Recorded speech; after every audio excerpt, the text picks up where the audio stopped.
Roman Reigns dan Jey Uso labrak Solo Sikoa. Candice LeRae kalahkan Bayley. Motor City Machine Guns akhirnya debut.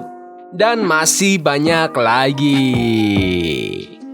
Selamat datang di Extra Smack, di mana kita akan nge-review episode SmackDown pagi ini tanggal 19 Oktober 2024. Sebelum kita lanjut, aku pengen kalian like dan share video ini ke teman-teman kalian yang suka WWE. Dan jangan lupa subscribe, soalnya channel ini upload video setiap hari. Let's go. SmackDown hari ini dibuka sama The Bloodline. Solo Sikoa masuk bareng Jaka Fatu, Tama Tonga, dan Tonga Loa. Dia langsung nuntut penonton buat ngakuin dia, tapi malah dapat cemoohan keras. Solo ngumumin kalau dia sekarang sang Tribal Chief yang baru, ngerasa udah bikin Bloodline yang lebih besar dan kuat daripada Roman Reigns dan Jimmy Uso.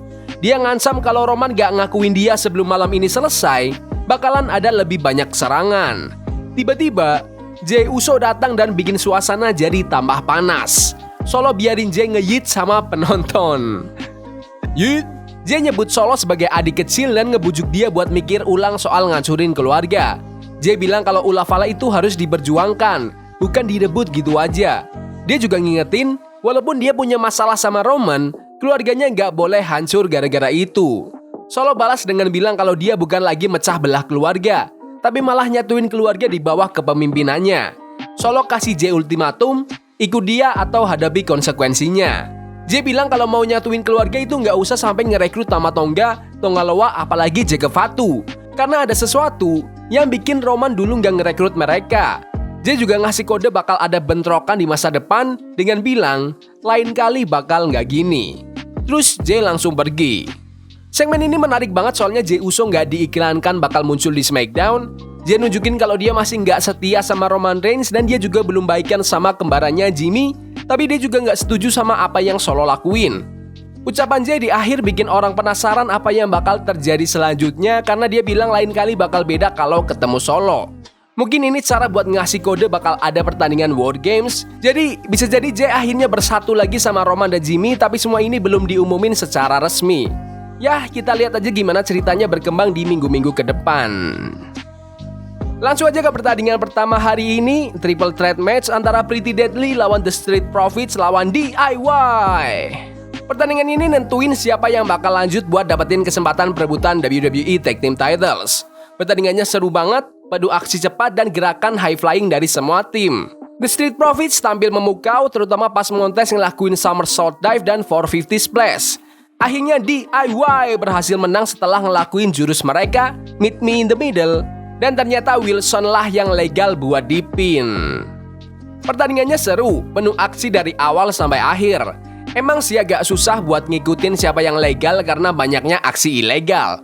Biasanya aku nggak suka hal kayak gini, tapi kali ini rasanya pas banget soalnya bikin kekacauan sebenarnya siapa yang menang. The Street Profits hampir aja menang, tapi mereka ngepin orang yang salah. Aku nggak masalah sama hasil ini karena DIY dan The Street Profits sama-sama tim yang keren. Walaupun aku sebenarnya pengen The Profits dapat push, dapat dorongan lebih soalnya mereka udah 3 tahun nggak megang gelar. Roman dan Jimmy sampai di arena, mereka ketemu sama Jey dan sempat ngobrol singkat sama Roman juga. Roman bilang dia bangga sama Jey, tapi Jey kasih respon dingin dan langsung pergi. Aku suka sih kalau proses reuni keluarga Bloodline ini dibangun dengan pelan-pelan. Emang harus begitu, jangan buru-buru. Nice. Nia Jax mau batalin pertandingan tag-nya karena partnernya Tiffany Stratton gak bisa hadir. Candice LeRae tiba-tiba nawarin diri buat jadi partner Jax. Terus Jax ngancam bakal ngancurin Candice kalau dia gak tampil maksimal. GM Nick Aldis konfirmasi pertandingan itu. Lanjut ke pertandingan antara Lash Legend melawan Piper Niven. Juara tag tim wanita WWE Bianca Belair dan Jade Cargill nonton dari barisan depan penonton. Niven mulai kuat dengan shoulder tackle dan senton, tapi Lash berhasil menghindari beberapa gerakan kunci Niven dan balas dengan serangan. Lash Legend berhasil ngebody slam Niven, bikin penonton heboh.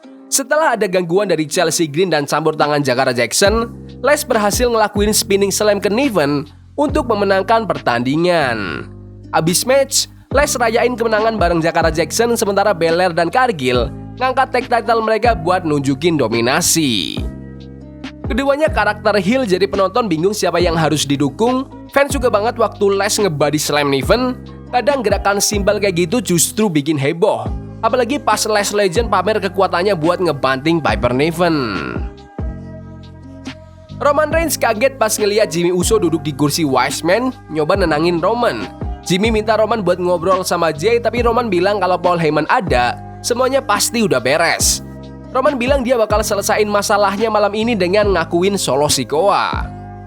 Akhir promo ini cukup mengejutkan dengan Roman bilang dia bakal ngakuin Solo, tapi ini salah satu momen yang bikin orang yang nonton terus penasaran mau tahu apa yang bakal terjadi selanjutnya. Undisputed WWE Champion Cody Rhodes masuk dengan sambutan yang meriah. Terlihat Crown Jewel Championship ditampilkan di tengah ring. Motivasi Cody buat menang Crown Jewel Championship itu sangat personal. Dia nyebut soal anaknya dan bilang kalau ini bukan cuma soal main aman, tapi harus menang. Cody nantang Gunther buat datang ke SmackDown minggu depan buat konfrontasi secara langsung. Promo yang solid dari Cody Rhodes buat ngebahas sepentingnya Crown Jewel Championship. Gak bisa dibilang promonya luar biasa sih, tapi cukup bagus dengan apa yang dia omongin. Kevin Owens ngasih promo emosional. Owens merenung soal lebih dari 10 tahun di WWE, bilang dia belum pernah ngerasa seburuk ini soal posisinya sekarang. Dia ngekritik para pejabat WWE yang nyuruh dia jauh-jauh dari SmackDown setelah dia nyerang Cody Rhodes, ngerasa nggak dihargai. Owens kecewa berat sama Randy Orton, ngerasa dihianati setelah Orton lebih memilih Cody daripada dia. Dan Owens bilang dia nggak bakal ngelakuin hal yang sama ke Orton. Owens nutup dengan nada sedih, bingung soal masa depannya dan nggak yakin kapan dia bakal balik lagi. Ini kayak jadi cara buat nyiapin Owens dengan gimmick yang lebih bebas dan liar. Kita tahu ada berita soal kontraknya yang bakal habis awal tahun depan, tapi katanya sih udah ada laporan kalau dia mungkin udah perpanjang kontrak. Tapi bisa aja mereka pakai cerita kontrak ini buat storyline dan bilang Owens mau cabut kalau dia nggak dapat apa yang dia mau. Aku nggak yakin arahnya ke situ, tapi aku seneng ngelihat Owens balik ke karakter heel-nya. Owens jadi face emang bagus, tapi aku lebih suka dia sebagai heel. Di backstage, Randy Orton ketemu sama GM SmackDown, Nick Aldis. Orton nuntut match lawan Kevin Owens di Crown Jewel, tapi Aldis nolak dan bilang keputusan itu dari orang atas. Orton yang frustasi bilang dia bakal langsung ngobrol sama Triple H biar matchnya bisa terjadi. Lanjut ke pertandingan antara tim baru di SmackDown, Motor City Machine Gun lawan Los Garza lawan A-Town Down Under. Pertandingan ini buat nentuin siapa yang bakal ketemu di DIY minggu depan buat kesempatan WWE Tag Team Titles. Motor City Machine Guns, Chris Sabin dan Alex Shelley nunjukin teamwork khas mereka, termasuk double kick dan combo neckbreaker top rope splash yang bikin mereka menang. Pertandingan ini penuh dengan gerakan high flying dari Angel dan Berto yang ngelakuin moonsault bareng dari top rope, sementara Austin Theory dan Grayson Waller juga nunjukin chemistry yang kuat. Setelah 9 menit yang kompetitif, MCMG menang dengan ngepin Berto dan mereka bakal ketemu di DIY minggu depan buat kesempatan dapetin WWE Tag Team Titles. Pertandingan yang cukup bagus, tapi aku lebih suka triple threat match yang sebelumnya. Kayaknya penonton lebih fokus ke Sabin dan Shelley di sepanjang match, meskipun nggak terlalu ribut. Dua tim lainnya sih kayak nggak punya peluang besar buat menang, tapi emang keputusan tepat buat MCMG menang di debut mereka. Ini bakal jadi match keren antara dua tim keren. Semoga mereka dapat waktu 12-17 menitan di pertandingan mereka. Aku prediksi MCMG yang bakal menang. Di backstage, ada keributan antara Andrade dan Carmelo Hayes pas lagi interview sama Byron Saxton. Melo dorong Andrade sambil bilang gak ada yang mau dengerin dia, dan akhirnya mereka berantem. Melo makin brutal dengan pakai rantai buat mukul perutnya Andrade, sebelum Nick Aldis turun tangan buat misahin mereka. Segmen ini nunjukin build up buat bentrokan besar mereka di Game 7 minggu depan. Lanjut ke pertandingan antara Bayley dan Naomi lawan Nia Jax dan Candice LeRae dengan Indi Hartwell. Nia Jax langsung dominan di awal, menyerang Bayley dengan serangan kuat di sudut ring. Candice LeRae masuk setelah tag tapi langsung kena sikut dari Bayley. Naomi masuk dan nyerang LeRae dengan leg drop, hampir dapat 3 count. Jax balik masuk lagi dan nunjukin kekuatannya dengan ngebalikin serangan Naomi yang lincah. Nyerang dia dengan Spinebuster dan Senton Splash, tapi hampir aja menang. Setelah jeda iklan, Bayley dan LeRae masuk lagi dan Bayley ngambil alih dengan serangkaian serangan, termasuk arm drag dan sunset flip ke sudut ring. Keadaan kacau pas Naomi nyerang Jax dengan suicide dive keluar ring, tapi LeRae manfaatin distraksi dari Indi Hartwell dan berhasil ngepin Bayley setelah springboard moonsault untuk memenangkan pertandingan. LeRae dan Indi ngerayain kemenangan mereka sementara Jax minta wasit buat ngangkat tangannya.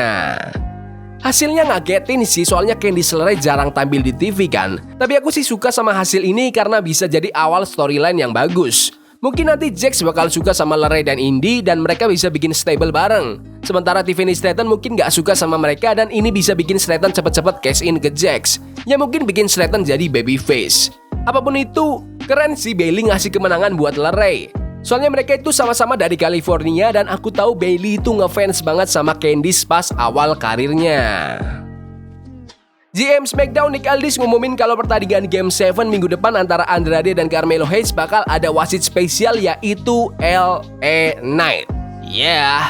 LA Knight yang sekarang jadi US Champion dengan percaya diri bilang dia udah ngalahin Andrade dan Melo dan janji bakal ngewasitin dengan adil. Sambil ngeklaim dia bakal jadi wasit terbaik yang pernah ada di WWE. Langsung aja ke segmen utama di SmackDown hari ini, face to face antara Roman Reigns dan Solo Sikoa.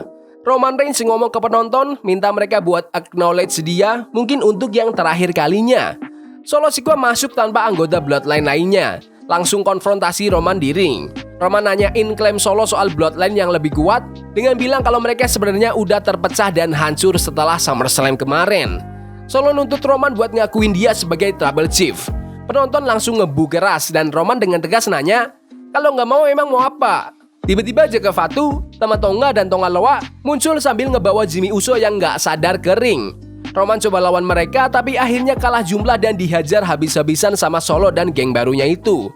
Solo ngasih beberapa Samoan Spike ke Roman sebelum dia pakai ulafalanya sambil ngeklaim kalau Bloodline sekarang itu milik dia. Acara ditutup dengan Solo berdiri tegak di atas Roman yang udah terkapar, sementara penonton teriak Solo sucks. Endingnya lumayan familiar soalnya kita udah sering lihat Solo dan versi Bloodline ini berdiri di atas orang yang terkapar buat nutup acara selama 6 bulan terakhir. Aku kira pas Roman diserang, mungkin Jey Uso bakal muncul buat bantuin, tapi nyatanya itu serangan dominan lagi dari Bloodline. Kayaknya kubu Babyface bakal makin kuat waktu Jey Uso gabung lagi, mungkin bareng Paul Heyman yang balik dan kayaknya Sami Zayn yang jadi orang keempat. Tapi bagaimanapun, Roman Reigns udah ngakuin Solo. Tapi karena Solo ngerasa itu nggak tulus, berarti masalahnya masih ada. Segmen utama yang solid. SmackDown minggu ini fokus banget ke storyline Bloodline yang lagi berlanjut soal perebutan kekuasaan antara Roman Reigns dan Solo Sikoa. Pertandingannya solid tapi singkat, gak ada yang lebih dari 10 menit. Promo Cody Rhodes yang nge-hype matchnya sama Gunther buat Crown Jewel Championship juga lumayan, tapi masih belum jelas seberapa banyak fans yang peduli sama gelar baru ini. Promo Kevin Owens stand out banget karena emosinya yang raw, dia ngerasa kehilangan arah setelah dihianati Randy Orton. Build up menuju Crown Jewel terus berlanjut, antusiasme buat acara premium satu ini rasanya masih sedikit kurang. Walaupun fans bisa ngarepin match keren antara Cody dan Gunther. SmackDown hari ini solid aja. Menurut kalian gimana SmackDown hari ini? Bagus? Gak bagus? Komen di kolom komentar. Ya udah gitu aja video hari ini. Jangan lupa like dan subscribe ke channel ini karena aku pengen 7.000 subscriber di bulan ini. Tolong bantu. Yes boy, see you.